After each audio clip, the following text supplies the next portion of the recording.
नमस्कार, आप देख रहे हैं प्रेस बिहार और मैं हूं आपके साथ आनंदमयी। खामेनेई की छवि है नए सुप्रीम लीडर। ईरान के सुप्रीम लीडर खामेनेई की मौत के बाद ईरान में अली रजा अराफी को सुप्रीम लीडर बनाए जाने का ऐलान किया गया है।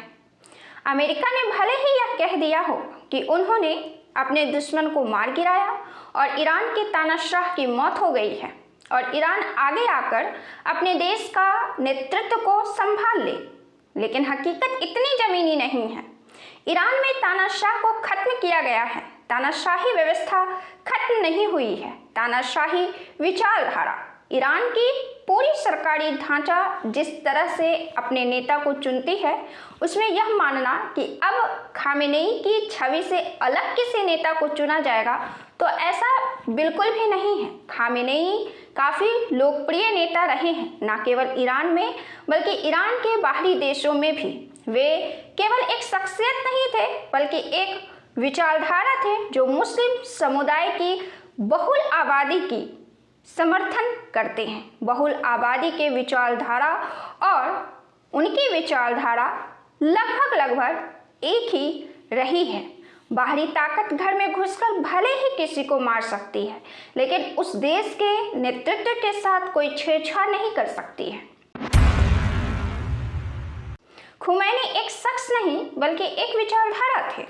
ईरान में खामेनेई की छवि के करीब के नेता जो होंगे उनको ही सुप्रीम लीडर बनाया जाएगा, ऐसा विश्लेषकों द्वारा माना जा रहा था और यह बिल्कुल सटीक माना जा रहा था, क्योंकि पूरा जो तंत्र बना हुआ है, ईरान की जो व्यवस्था है, ईरान की जो तैयारी है, ईरान का जो सेना है, ईरान का जो सरकार बनाने की प्रक्रिया है, वो सब उनकी विचारधारा से होकर ही आगे बढ़ रही है। अब ईरान से वह नाम सामने आ चुका है। ईरान ने अली रजा अराफी को सुप्रीम लीडर चुना है। अराफी भी उन्हीं धर्मगुरु में से एक है जिनसे खामेनेई आया करते थे। अराफी का जन्म 1959 में हुआ था और उनके पिता मोहम्मद इब्राहिम अराफी अपने समय के धर्मगुरु थे, जैसे खामेनेई के पिता थे। और जैसे खामेनेई ने बचपन में धर्म की शिक्षा ली थी, उसी तरह से अराफी भी बचपन में अपने पिता और दूसरे धर्मगुरु के संपर्क में थे। यहाँ यह ध्यान देने वाली बात है कि खामेनेई पर पूरा प्रभाव खुमैनी का था। खुमैनी एक शख्स नहीं बल्कि एक विचारधारा थे। शख्सियत मर सकती है लेकिन विचारधारा कभी नहीं मरता।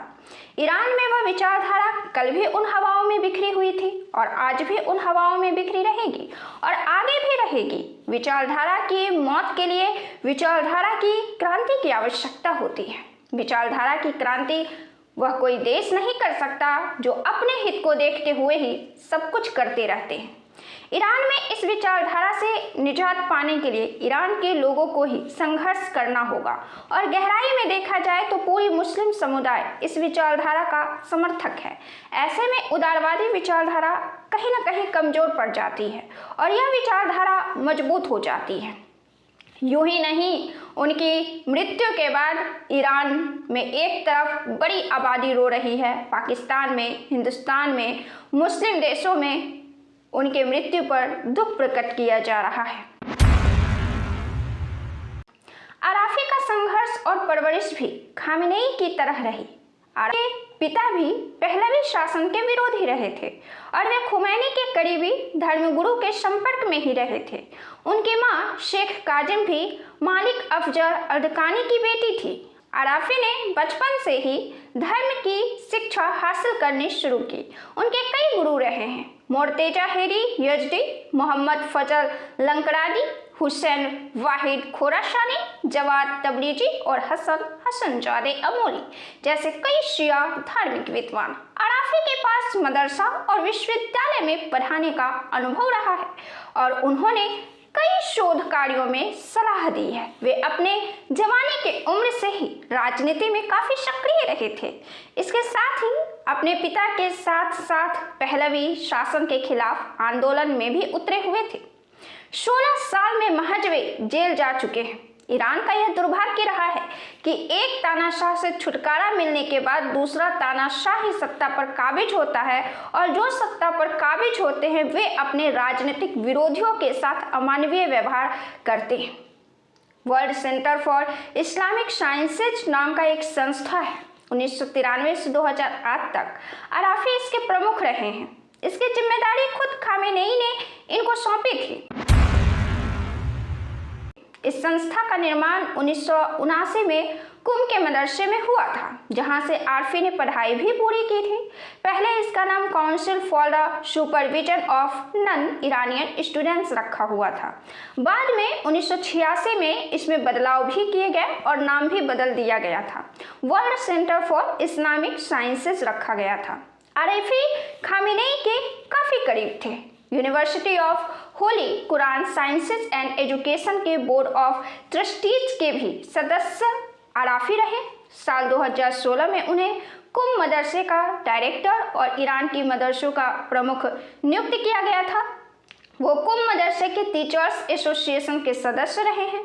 आराफी साल 2019 में खामेनेई के आदेश पर गार्जियन काउंसिल के भी सदस्य बने थे।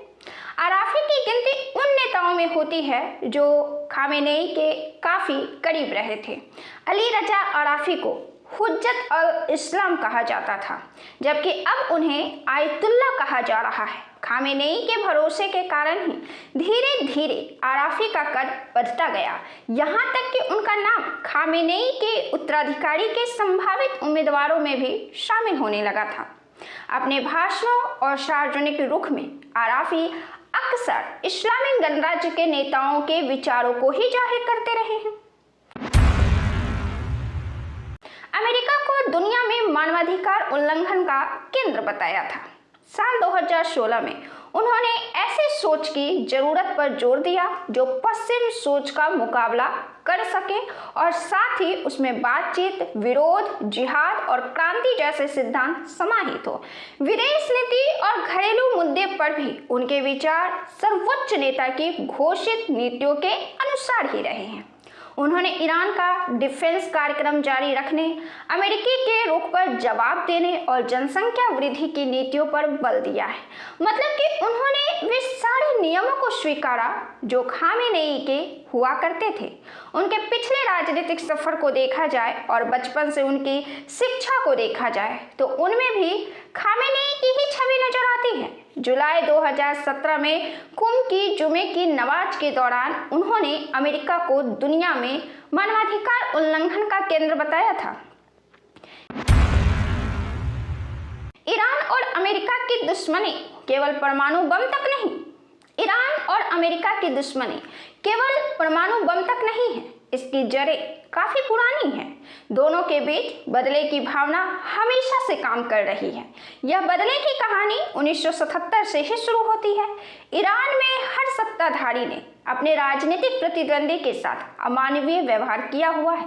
राजशाही शासन के दौरान भी यह सच है कि महिलाओं को छूट थी अपने हिसाब से जीने की, लेकिन यह एक अधूरा सच है। पूरा सच यह है कि एक तरफ राजशाही शासक शहरी वर्ग में पश्चिमीकरण को बढ़ावा दे रहे थे, तो दूसरी तरफ ईरान की ही जनता गरीबी की कोड़े खा रही थी। उस समय अमेरिका ने ईरान के शासक का तारीफ किया था, जिसके बाद अमेरिका के प्रति ईरान का आक्रोश बढ़ा था।